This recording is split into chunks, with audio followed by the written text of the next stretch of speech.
Lalu bagaimana hasil pertemuan ini? Kita langsung saja tanyakan kepada rekan kami Anggi Eboni yang sudah berada di lokasi. Selamat malam Anggi Eboni, bagaimana untuk hasil pertemuan yang telah dilakukan antara SBY dan juga Erlangga Hartarto di sana? Ya, selamat malam Yohana dan pemirsa. Saat ini kami juga masih tengah menunggu hasil pertemuan antara Ketua Umum Partai Golkar Erlangga Hartarto dan juga Susilo Bambang Yudhoyono yang berlangsung di kediaman SBY di Puri Cikeas, Bogor, Jawa Barat. Jadi hingga saat ini sudah kurang lebih 1 jam berlangsung pertemuan antara petinggi Partai Golkar dan Partai Demokrat secara tertutup, di mana tadi Erlangga Hartarto tiba di Puri Cikeas ini sekitar pukul 18.45 didampingi oleh 5 politisi Partai Golkar lainnya. Tadi kami lihat ada Ludwig Paulus, Sekjen Partai Golkar, kemudian ada Bendahara Partai Golkar, Dito Ganinduto, ada Firman Subagio, Airin Rahmidiani, dan Ilham Permana yang turut mendampingi Erlangga Hartarto. Nah, kedatangan Erlangga tadi disambut langsung oleh Ketua Umum Partai Demokrat Agus Harimurti Yudhoyono. Namun setibanya pihak Partai Golkar tadi di sini belum ada pernyataan yang disampaikan kepada awak media. Jadi kami juga masih menunggu nanti hasil pertemuan ini akan disampaikan langsung dalam konferensi pers di kediaman SBY ini. Nah, untuk pertemuan malam ini pihak Partai Demokrat mengungkapkan bahwa ini merupakan pertemuan yang diinisiasi atau diminta langsung oleh Erlangga Hartarto untuk bertemu dengan SBY dan baru bisa terselenggara atau tercapai malam ini, dan juga masih di suasana pasca Lebaran. Jadi memang sekaligus bentuk silaturahmi. Tapi tentu ini menjadi pertanyaan bagi kami awak media di sini dan juga publik, sebenarnya apa yang dibahas malam ini, apalagi kalau kita lihat kurang lebih seminggu ke belakang ini cukup intens terjadi pertemuan antar sejumlah elit politik, khususnya setelah PDI Perjuangan mengumumkan calon presiden yang mereka usung adalah Gubernur Jawa Tengah Ganjar Pranowo. Ini kian terjadi pertemuan yang cukup intens antar sejumlah partai politik, termasuk juga hari Kamis kemarin pihak Koalisi Indonesia Bersatu, di mana di dalamnya ada Partai Golkar, P3, dan PAN ini juga turut melakukan pertemuan. Ini tidak lama setelah P3 menyusul PDIP menggelar deklarasi dukungan terhadap Ganjar Pranowo. Dan Yohana, kami informasikan bahwa nampaknya saat ini sudah akan digelar konferensi pers. Bisa kita saksikan bersama Kepala Bakomstra dari Partai Demokrat Herzaki Mahendra akan menyampaikan pernyataan kepada awak media. Kita simak bersama. Untuk bisa menyiapkan diri. Sementara lagi Ketua Umum Partai Demokrat Mas AHY dan Pak Erlangga Hartarto, Ketua Umum Partai Golkar akan memberikan pernyataan pers bersama. Nanti akan ada sesi tanya jawab, jadi jika teman-teman ada yang ingin bertanya, tolong disiapkan. Sebentar saja. Terima kasih. Baik, ya. Sesaat lagi kita akan simak bersama konferensi pers yang akan digelar langsung. Kita lihat Erlangga Hartarto, Ketua Umum Partai Golkar, dan Ketua Umum Partai Demokrat Agus Harimurti Yudhoyono sudah tiba di lokasi konferensi pers. Namun tanpa kehadiran SBY di sini, pemirsa.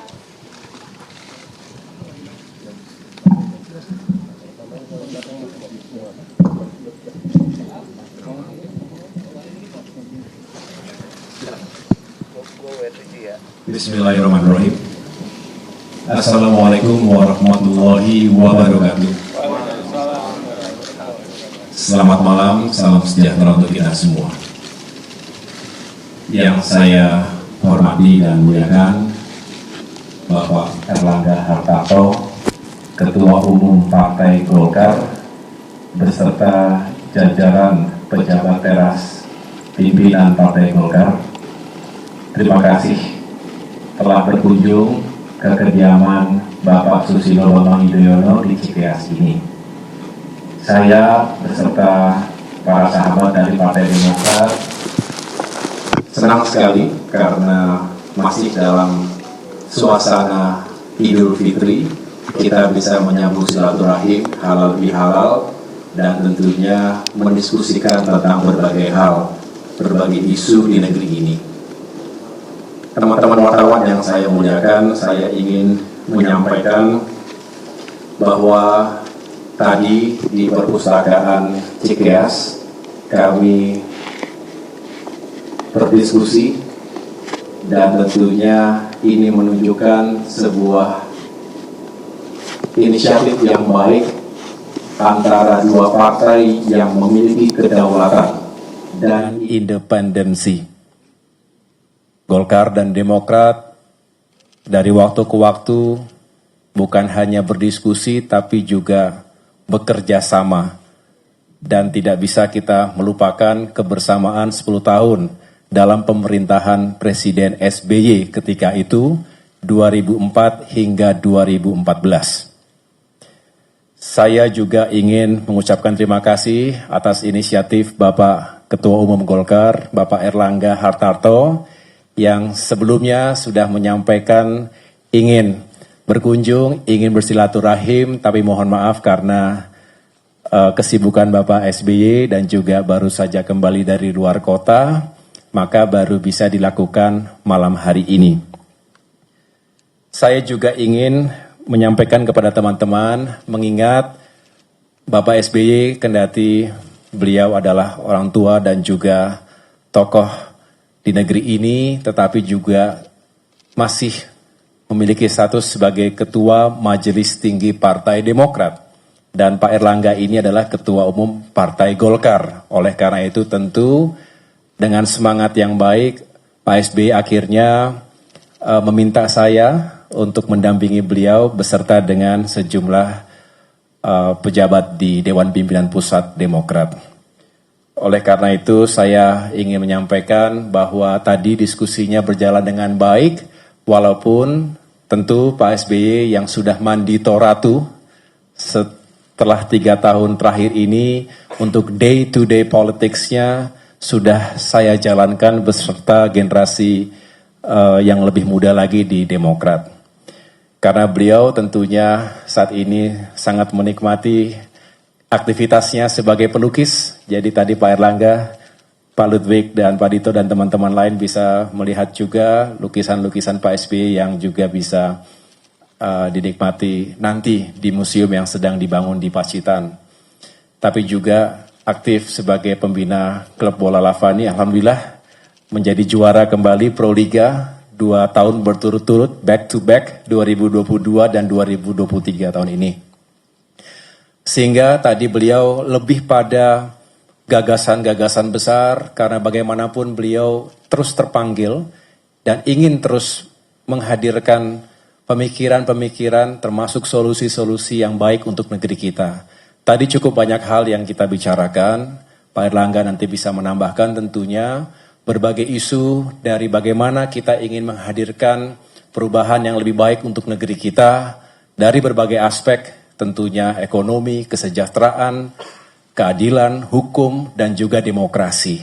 Nah, disinilah tadi kami cukup panjang berbicara bagaimana demokrasi di Indonesia akhir-akhir ini mengalami kemunduran dan juga menghadapi tantangan-tantangan yang serius.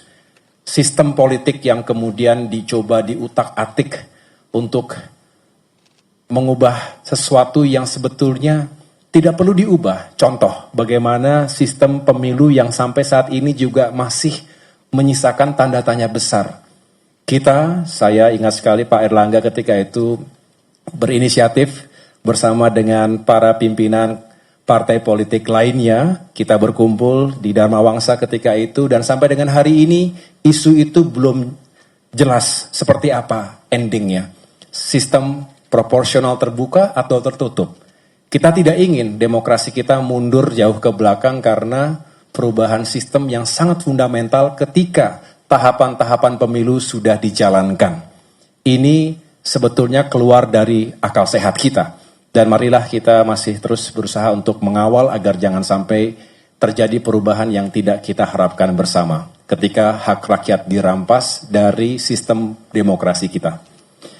Kemudian tentunya tadi dibicarakan juga hal-hal lain, real politics. Ini juga seru.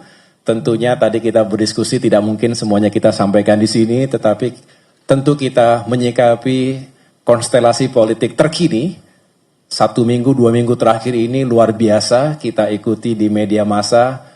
Masih suasana lebaran tapi begitu dinamis dan rasanya patut bagi dua partai ini, Golkar dan Demokrat, untuk duduk bersama dan juga membicarakan berbagai kemungkinan yang bisa kita hadapi ke depan. Tentu semangatnya adalah bagaimana Indonesia ini makin maju dan makin sejahtera, demokrasinya juga makin berkeadaban. Dan kita berharap tidak ada hak warga negara yang dikebiri, baik itu hak untuk memilih maupun hak untuk dipilih dalam kontestasi pemilihan presiden maupun pemilihan anggota legislatif 2024 mendatang. Jadi tadi kita berbicara tentang itu semua, termasuk bagaimana kita berharap bukan berupaya untuk hanya bagi-bagi kekuasaan. Demokrat juga selalu menyampaikan hal itu, bahwa pada hakikatnya kita tidak hanya ingin mengikuti sekedar, saya ulangi, tidak hanya sekedar ingin mengikuti pemilu setiap 5 tahunan, tetapi ada panggilan moral untuk melakukan perubahan dan perbaikan terhadap aspek-aspek kehidupan bermasyarakat, berbangsa dan negara tadi. Dengan demikian tentunya saya dengan sukacita, seperti Pak Erlangga juga dalam berbagai kesempatan saya ikuti, juga membuka diri untuk bergabungnya antar kekuatan politik, bergabungnya partai-partai politik. Kami juga yang saat ini terus membangun kebersamaan dengan koalisi perubahan juga tentu membuka diri. Karena ini negara besar, tidak mungkin 1-2 elemen saja yang berbuat dan berperan. Kita, Golkar dan Demokrat, ingin berperan lebih besar lagi, lebih baik lagi untuk negeri kita. Saya pikir itu yang dapat saya sampaikan. Sekali lagi terima kasih kepada Bapak Erlangga dan teman-teman dari Partai Golkar atas kehadirannya di sini. Selebihnya saya memberikan kesempatan kepada Bapak Ketua Umum Partai Golkar untuk menyampaikan hal-hal yang tadi kita bicarakan. Terima kasih. Terima kasih Pak Ketua Umum Partai Demokrat, Pak AHY. Assalamualaikum warahmatullahi wabarakatuh. Salam sejahtera buat kita semua, teman-teman media cetak, media elektronik, dalam suasana Idul Fitri ini. Sekali lagi atas nama keluarga besar Partai Golkar mengucapkan permohonan maaf lahir batin dan minal aizin wal faizin. Saya didampingi oleh Pak Sekjen, Pak Bendahara Umum, Pak Dito, kemudian Pak Firman, Ketua AMPG, Pak Ilham, dan KPPG, Bu Airin. Tadi kami sampaikan juga kepada Bapak SBY bahwa ini adalah silaturahmi dan menindaklanjuti dari pertemuan sebelumnya. Jadi tentu pertemuan kali ini saya bawa pengurus yang mewakili Partai Golkar, demikian pula dengan Demokrat, karena kita ingin pertemuan ini diliput secara transparan, dan kita dua partai yang tempat duduknya sedang berbeda. Satu berbeda pada pemerintahan ini, Partai Golkar tentu berada di pemerintahan dan Partai Demokrat sedang beroposisi. Kemudian dalam kontestasi pemilu, tentu Partai Golkar dari membentuk koalisi Indonesia Bersatu, Partai Demokrat dengan koalisi perubahan. Namun tentu saya menyampaikan bahwa Partai Golkar terus membuka silaturahmi dan dialog dengan partai-partai politik. Karena penting bagi Indonesia agar seluruh partai ini suasananya adem. Dan kita memasuki pesta politik tidak dengan tegang, tapi pesta politik dengan kebahagiaan. Nah tentu kebahagiaan dalam pesta politik hanya bisa terjadi kalau komunikasi antar partai politik, apakah itu berasal dari koalisi yang sama atau berbeda, tetap komunikasinya intens. Itulah yang ingin kita bangun, karena Indonesia ini adalah negara besar, dan tidak mungkin satu partai politik bisa menyelesaikan semua persoalan di negeri ini. Kita harus bersama-sama. Partai Golkar mempunyai filosofi yang sama dengan Partai Demokrat. Tadi disampaikan Partai Golkar dan Demokrat pernah bersama di tahun 2004 sampai 2014.